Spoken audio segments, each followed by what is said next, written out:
Hi, this is Derek.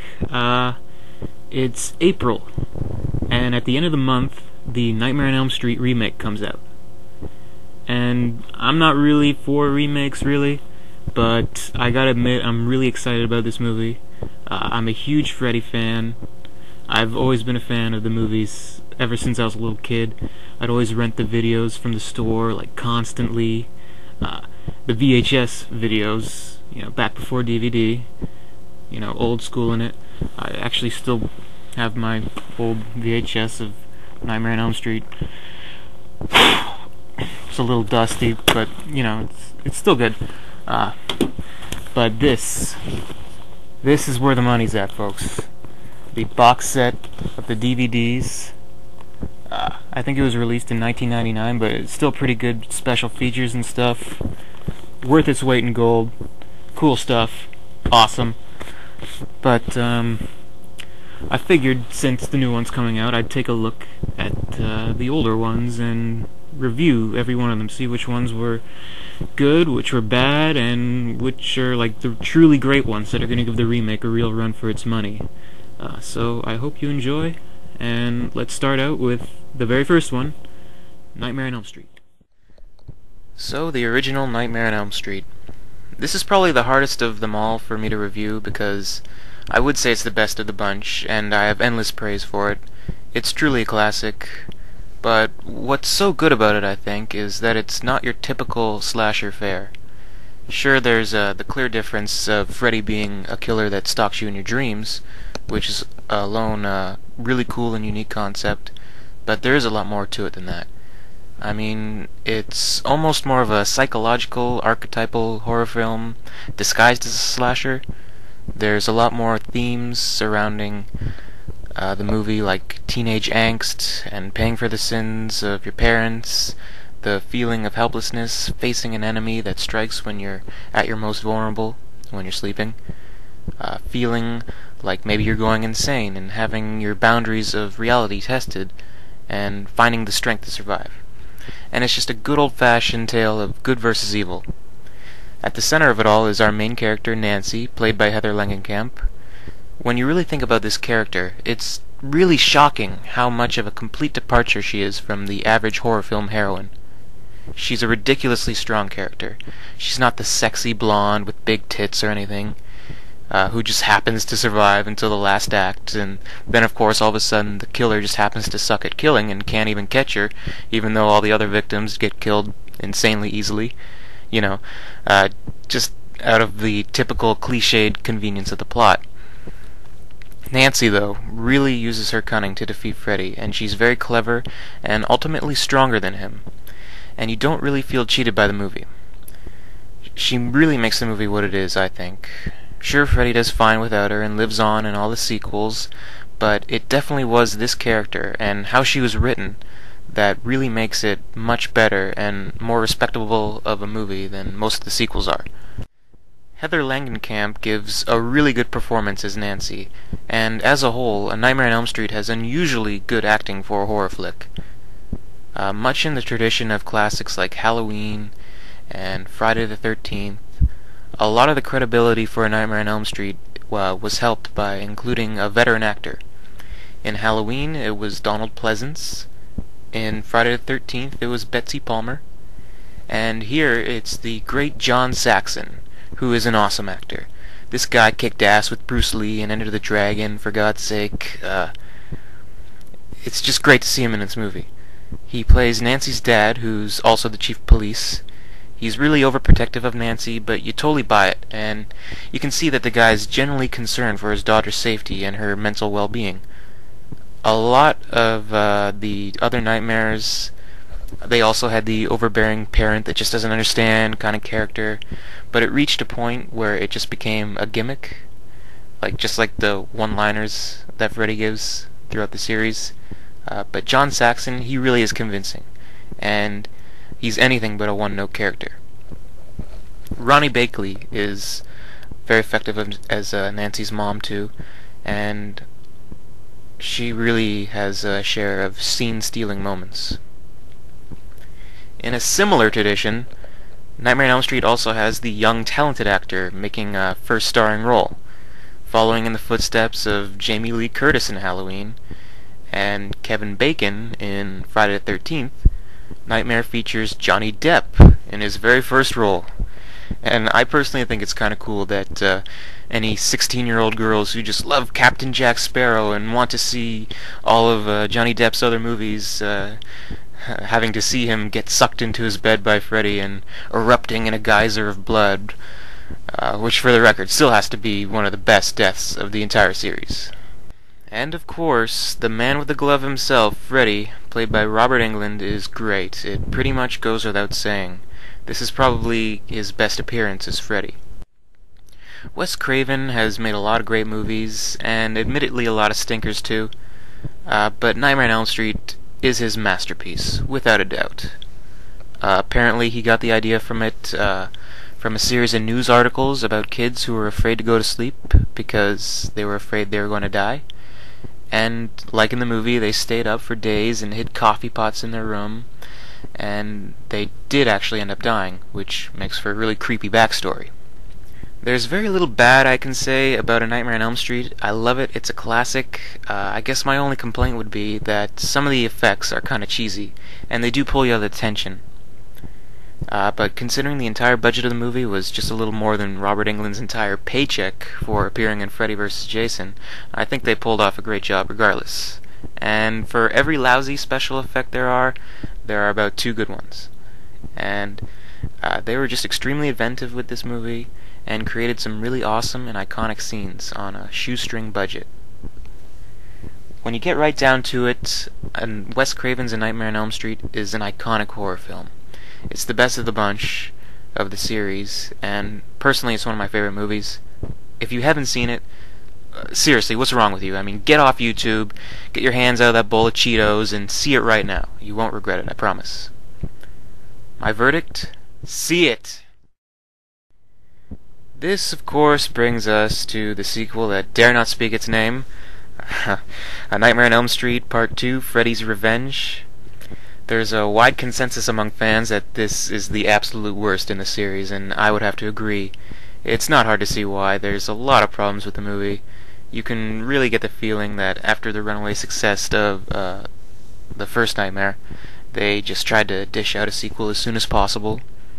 It's not so much a continuation of the story, it's its own thing. What basically gets the plot rolling is the fact that a new kid has moved into Nancy's old house on Elm Street, and God, where do I begin? The main complaint, at least, I guess, the main complaint with most people is that it's no longer about Freddy killing kids in their dreams. It's more of a possession story. But that's not even really that much of a problem, or at least it wouldn't be if it were done effectively, which sadly it isn't. My main gripe is that we're stuck with such unlikable characters. The lead character, Jesse, he's just a whiny little pussy. I mean, he's the complete polar opposite of Nancy. He screams like a girl, whines like a girl. He's just a really lame character. And there's no real getting around it. The gay undertones. If you've ever watched some of the interviews on the bonus disc of the Nightmare on Elm Street set, the Nightmare Series Encyclopedia, as it's called, there's a clip of Rachel Talalay, who was involved in every Freddy movie in one way or another, and of course she directed the 6th one, Freddys Dead. She talks about Freddys Revenge, and she says, "It's not just homoerotic, it's shockingly homoerotic," and that always makes me laugh, because it really is true. I mean, seriously, nearly every scene in the movie contains something homoerotic, and it's become the butt of a lot of jokes. Essays have been written about the movie's homoeroticism. Like, it's there. It's not even up for debate. The first Nightmare, as I mentioned, has so many themes going for it, so many meanings you can take out of it, but Freddy's Revenge is essentially a story about a kid's struggle to come out of the closet. Not necessarily a bad thing in a horror movie, I guess, but it isn't exactly what you're looking for in a Nightmare on Elm Street flick, and you can't even really blame the filmmakers. They didn't know what they're doing with the Freddy character at the time. But this movie just doesn't work. There are fans of the movie, though, and they will speak out to defend it. A common defense of the film is that Freddy isn't played for laughs. He remains dark, evil, scary, and in the shadows. He doesn't spew out the one-liners or wink at the camera or anything, and this is true. Freddy is good. He's the best thing about it, no question in my mind about that. And the pool party massacre scene is just awesome. I mean, it's the only time Freddy really took on a big group of kids and just sliced and diced at kids left and right. And if there's any reason in the world to see the movie, that would be it. So no complaints about Freddy. Let me make that clear. But when people say that the movie is actually scary, I'm just honestly baffled. All gay jokes aside, this movie has a demonic parakeet that flies around and spontaneously combusts. This movie has an evil toaster that erupts in flames, and it wasn't even plugged in. Ooh! Say what you want about the cheesy sequels, at least they were in on the joke, and they had the sense to play some scenes for laughs. Freddys Revenge is not in on a joke. It does kind of take itself a little seriously at times, and I do think it sincerely tries to be creepy and scary, and it fails, and as a result, it is just unintentionally hilarious. So, if you're not a big Freddy fan, and you really only want to watch the best ones, then by all means skip this. You won't really miss anything important at all. Part 3 picks up where Part 1 left off anyway, and it actually is a worthy sequel. At the end of the day, Freddy's Revenge is just one big gay joke. Verdict? Skip it. So after that mess, the series got back on track in a big way with the Nightmare on Elm Street Part 3, Dream Warriors. This time around we got some serious talent behind and in front of the camera. Not only did Wes Craven return to help write the screenplay, which was a huge plus, but also Frank Darabont, the Oscar-nominated director of The Shawshank Redemption and The Green Mile, he contributed to the script as well. And in the cast we have young Patricia Arquette, Lawrence Fishburne, and the late great Nan Martin. And also we have the return of Heather Langenkamp and John Saxon. Good stuff. It gets back into the idea of Freddy stalking and murdering the Elm Street kids in their dreams, but it isn't a retread at all. The concept sort of evolved. Instead of one main character dealing with Freddy, it centers around a group of kids, the last of the Elm Street children, now all patients in a psychiatric hospital, and they finally are coming to realize who Freddy is and the story behind why he's trying to get them, thanks to Nancy. And they realize that they can use their dreams to their advantage by using their dream powers, becoming what they would want to be in their wildest fantasies. Yeah, it is cheesy, but it sure is fun. Everything comes together very nicely with the inclusion of the kids and Nancy, a hesitant doctor trying to help them, and a mysterious nun. And they all figure out a way to finally defeat Freddy once and for all by putting to rest his charred remains and giving him a proper burial.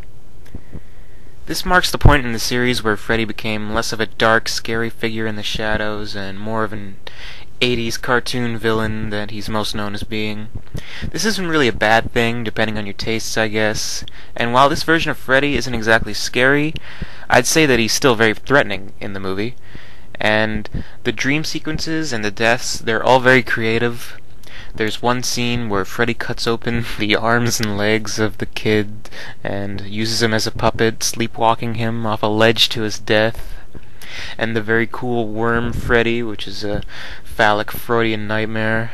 And of course, the infamous "Welcome to Prime Time, bitch" death, where Freddy takes the form of a TV in one of the most memorable moments in the film and of the series. It's really impressive what they did on a small budget horror film. There's a lot of really cool effects. Not all of them are perfect, like the stop motion skeleton sequence. Man, that really has not aged well. Like, even watching it on old VHS, it didn't look that bad, but seeing it on DVD as clear as possible, you can really see how flawed it really is. Really distracting, really cheesy, but the movie overall, still impressive with the visual effects, definitely. Dream Warriors is arguably the best of the sequels. It's a fun horror flick, it has its share of jumps, there's some creepy moments, and it's just wildly imaginative for a movie about a slasher picking off teenagers. You really find yourself rooting for the characters, and it all comes together in an exciting and satisfying climax. It's a perfect sequel. Verdict? See it. After the huge success and popularity of Part 3, there was no way Freddy's adventures in Dreamland were over with. A year later, A Nightmare on Elm Street, Part 4, The Dream Master was released.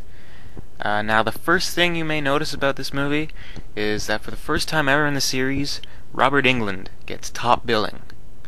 In the other films, in the opening credits, he was listed and Robert Englund as Freddy Krueger, but this time he's front and center. No doubt about it. Robert Englund is the reason you're buying a ticket to see the movie. You're there to see Freddy slice and dice a new group of teenagers. At this point, it was just undeniable that Freddy was a horror icon. What I liked about the movie is that you never really know exactly what direction it's going to take. At first you think it's going to be about the Kristen character facing Freddy once again. Patricia Arquette was recast, by the way, in case you didn't notice. But about a third of the way through, it shifts gears and focuses on the character Alice. Because Freddy finally kills off the last of the Elm Street kids. Spoiler alert. At this point, it starts to get really complicated with its strange rules and loopholes. To put it simply as possible, Freddy wants to kill more kids, but for some reason he can only get to them through Alice. She has the dream power of being some kind of gatekeeper. Maybe it's because Kristen gave her the power to pull other kids into her dreams when she died, or maybe it's just because she always had the power and didn't realize it. Not really sure about that one. But the more you think about it, the less you enjoy the fun of the movie. And it has some interesting elements. Every time one of Alice's friends dies, she gains their powers, and some of their traits as well. This makes her a good opponent for Freddy, as over the sequels we learned that with each kid he kills, he gains their soul, which makes him stronger. So at this point in the series, you could argue that Freddy is his absolute most powerful. Alice is a pretty good character. She's basically another Nancy type, Diet Nancy, if you will, but she's good. It's a really fun and exciting entry. There's a good body count and some kills that are really out there. Freddy mixes psychologically tormenting these kids by using their fears against them, and when he's done toying with them, he finally moves in for the gruesome kill. He's one evil bastard. Like, one of the most memorable scenes has to be when he turns the girl into the cockroach, leading her into a roach motel, and, well, you know. Freddy does get his comeuppance, as usual. In what is probably one of his cooler demises, all of the souls of the children overpower Freddy, emerge from his body, and literally tear him apart. This is a spectacular showcase of gnarly practical effects. It's right up there with John Carpenter's The Thing in terms of horrific disgustingness. The Dream Master is actually the highest grossing of all the original Nightmare films, and I can see why. Not only because it was riding high on the success of Part 3, but because it really is a quintessential 80s film.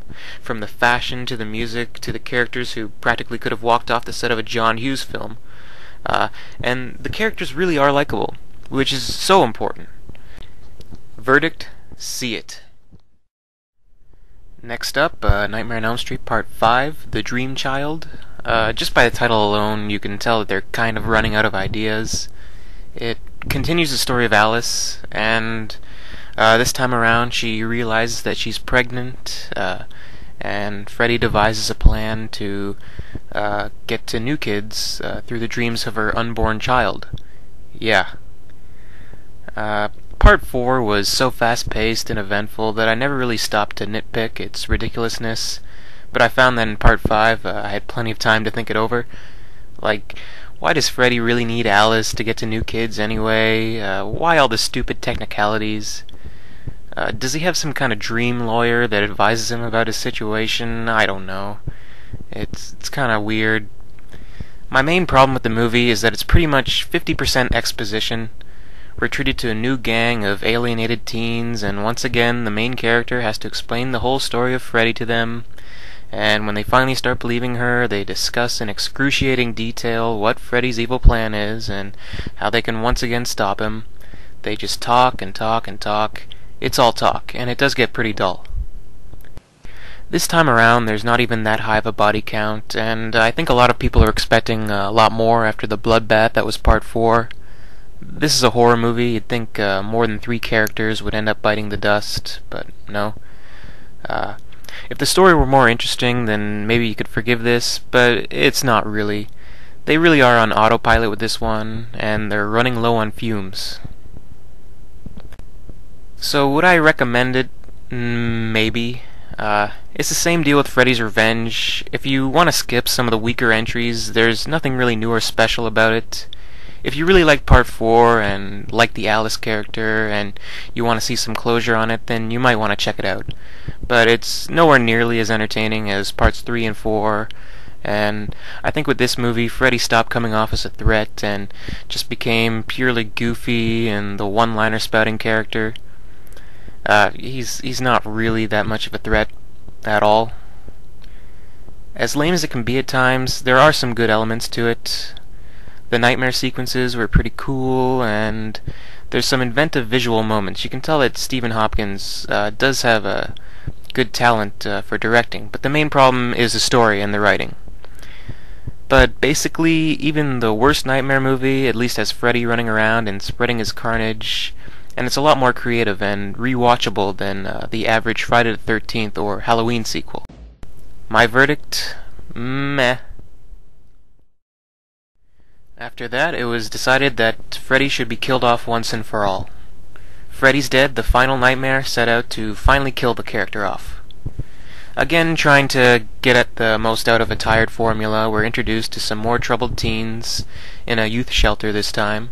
It's fairly by the numbers. They all have the issues with the parents and stuff like that.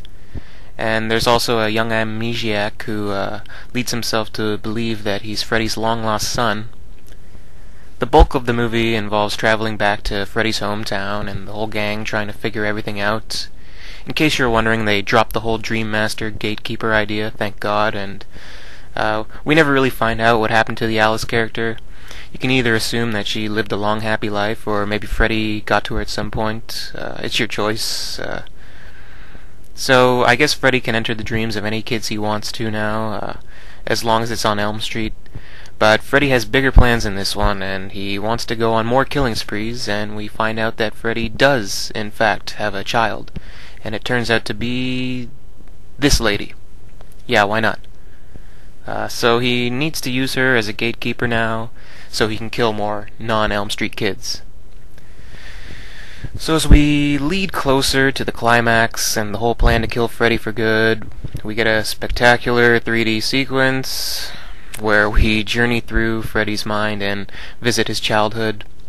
This sequence really strips Freddy of any mystery and leaves absolutely nothing to the imagination about him. A lot like how they ruin the character of Jason by explaining that he's really some demon that can enter different bodies, and how Michael Myers was bred and controlled by a cult. We finally learn the secret behind Freddy, and that's that he gained his powers by making a deal with dream demons. 3 silly little snake-looking rod puppets. What can you really say about that? Freddys Dead doesn't really work as a horror movie. It's more of a comedy, really, and I think that's what they set out to make. Freddy is an all-out practical joker, and I guess that's how he likes it. It's a big, fun cartoon. There's some celebrity cameos sprinkled throughout, like Alice Cooper and Johnny Depp, and also Roseanne and Tom Arnold for some reason. And of course there's the obligatory cameo by producer Robert Shea, who produced all the Elm Street movies. Once again, there's not too many deaths, but they're much more worthwhile in this one than Part 5. I really like the scene where he brings Breckenmeyer into the video game and he beats the merciless shit out of him. It's really funny, and that part alone is worth watching the movie for, if you prefer a funnier version of Freddy. There's some cool visual trickery going on as well, and the special effects are pretty good too, for the most part. Freddy finally dies, and his last trip through Dreamland is at least more entertaining than Part 5. It's so stupid it may make your brain explode, but it's not a bad way to kill 90 minutes. Verdict? Meh. So, just when you thought the series was over and done with, Wes Craven returned to write and direct a new Nightmare, another Nightmare on Elm Street film. It isn't technically a sequel, it's more of a bookending kind of. It's its own separate entity, because it takes place in our own reality, and deals with the actress Heather Langenkamp as a character, and it revolves around the plans to make a new Nightmare on Elm Street movie. It sounds strange, I know, and this movie doesn't just break down the fourth wall, it burns it to a crisp and pisses on the ashes. But what I admire about Wes Craven's new Nightmare is that it isn't being self-referential for the sake of trying to be funny and clever. It's really sincere about the ideas it presents, and it makes a legitimate attempt at being scary and thought-provoking. A lot of strange occurrences take place, and life starts to imitate art in frightening ways, and Heather begins to realize that an obsessed fan that has been harassing her over the weeks may actually be Freddy himself. This sounds ridiculous to her, of course, but as things get stranger and stranger, Heather looks to Wes Craven, who plays himself, for some advice. And she finds out that the new script he's writing is actually happening in real life, and Freddy, or at least an evil presence in the form of Freddy, is in fact real, and is going to release itself into our world, but not without getting through Heather first. In many ways, this is Wes Craven's response to how the sequels made his original idea of Freddy less scary, and it's an attempt to take a look at his old idea from a slightly different perspective. He said that his intention was to make a film for the people who saw the original Nightmare on Elm Street when it came out and are now older and adults. And that's really what I like about the movie. It moves forward with the idea, and it just doesn't beat a dead horse. It isn't a story about teenage angst and the fears of youth anymore. It's more adult-oriented. It has a strong maternal theme this time around, and it deals with more fears about losing the ones you love and the lengths you'll go to protect them. It's a great horror movie. Heather Langenkamp does a wonderful job, and so does Miko Hughes as her son. And, sometimes child actors can be really annoying, but he does pull off a good job. It captures your attention and draws you in, and most importantly, it does make Freddy scary again. He's kept in the shadows again for most of the time. He's definitely not front and center, which works really effectively. The ending isn't entirely satisfying. I was kind of hoping for more of a struggle, but since it's a movie about ancient evils being captured within storytelling, I did think it was an interesting idea how they threw in themes of Hansel and Gretel, which is, the typical story of good and evil that we pretty much all learn at a young age, and how easily even the most sinister villain can be outwitted by a child. Some of the special effects are pretty bad, particularly in the last scenes. They really stick out like sore thumbs. And I think that maybe Wes Craven relied a little too much on including scenes of vomiting to creep out the audience. But these are just some minor complaints on an otherwise perfect horror film. It redeems the series for its lousy sequels, and I'm constantly finding something new to like about it with each viewing. Wes Craven really has done it again with this one. It's right up there with the original Nightmare on Elm Street in terms of story quality and scares. Verdict: see it. So after that, you'd think the Freddy movies were done with. There's nothing really more to be said. But over the years, the fan base kept growing, especially on DVD. And everybody was talking on the internet about Freddy vs. Jason, like his claw comes up in the Jason Goes to Hell movie, and there's gotta be a Freddy vs. Jason movie coming out. And after years of speculation, the movie finally came out. And just stop for a minute and really think. This movie exists. They actually did it. How awesome is that? Freddy vs. Jason. Nightmare on Elm Street meets Friday the 13th. They actually made it. You can pretty much tell what to expect from the title alone. Freddy and Jason finally battle on the big screen, and when it came out about 7 years ago, it was a pretty big deal. The plot involves Freddy somehow resurrecting Jason Voorhees from the Friday the 13th movies to inspire fear in the hearts of kids of Elm Street so he can gain power once again and enter their dreams. Is it incredibly stupid? Yes, but you're not seeing this movie for Academy Award caliber writing. I'll admit that there's a lot of things I didn't like about the movie. For one thing, the main character, played by Monica Keena, she's just annoying as all hell. I don't know if maybe she's tone deaf or something, but she screams many of her lines, and it really gets on my nerves. There hasn't been a main character this irritating since Freddys Revenge. Also, the movie contains one of the biggest what the fuck moments in the entire series, when one character falls asleep and Freddy cuts off her nose, and then she wakes up completely fine. The entire point of Freddy is that whatever happens in your dream happens in real life. Everybody knows that. knows that. Anyway, for all its stupidity, it's still a very entertaining movie. It's fast-paced and violent, and I thought it mixed together both franchises very well. It's so much better than the shitty Alien vs. Predator movies. It's campy, cartoony, but it's a good horror crossover, and I feel it delivers what it sets out to do. What more can you really ask for in a horror movie than some sex, some drugs, and a load of violence? And the main reason you want to see the movie in the first place is to watch Freddy and Jason battle it out. And if you're not creaming your pants with pure fanboy delight when watching their fight at the end, then I'm sorry, there's really no pleasing you. And what I particularly liked about the showdown was that it didn't cop out with a draw or anything. There is a definite winner, so I do give them a lot of credit for that. All in all, it's an enjoyable movie. I personally don't see it really fitting perfectly to any of the Nightmare or Friday timelines. I just like to look at it as its own thing, and it's just basically a treat for the fans. And in hindsight, this was basically Robert Englund's final bow as Freddy, and it was great that he donned the glove for one last time to fulfill every fanboy's wet dream.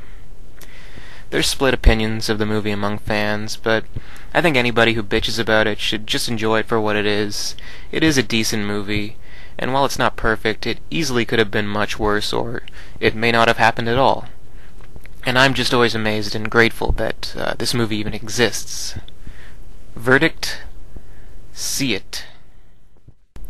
As I'm doing this video review, the remake hasn't come out yet, so it's anybody's guess at this point how it may turn out.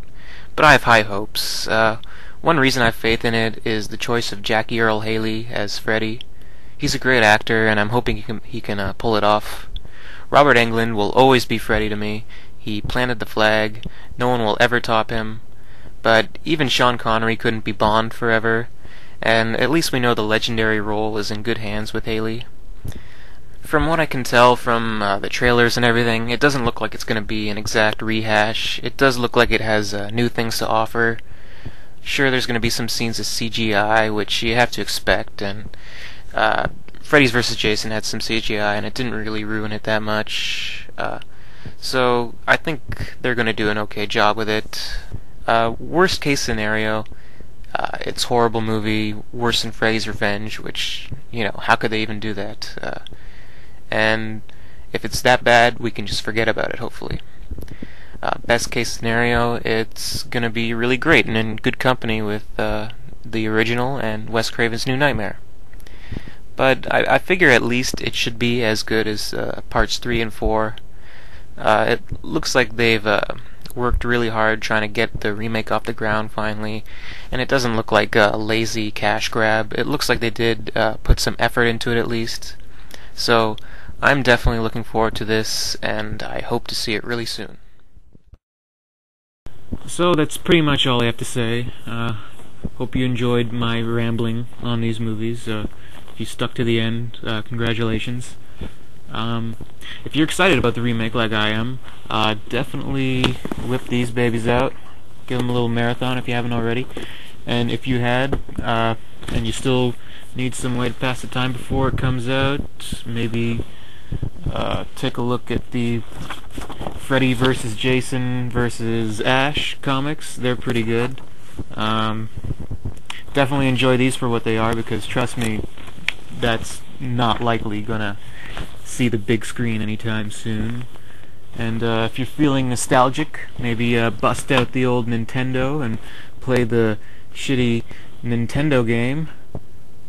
Yeah, it's not that great, but it's a lot better than the Friday the 13th NES game. And if you're a big fan of Robert Englund, then I would definitely recommend checking out his book, Hollywood Monster: A Walk Down Elm Street with the Man of Your Dreams. It's a really good book. It's a quick read. Like 75% of it is anecdotes about the Nightmare on Elm Street movies, but he also talks about how he became an actor, and also each chapter is prefaced with a nightmare of his. He talks about his own nightmares, which I thought was pretty cool. And it's definitely a cool inside look to the guy who made Freddy who he is, really. And that about does it. Thanks for watching. See you later.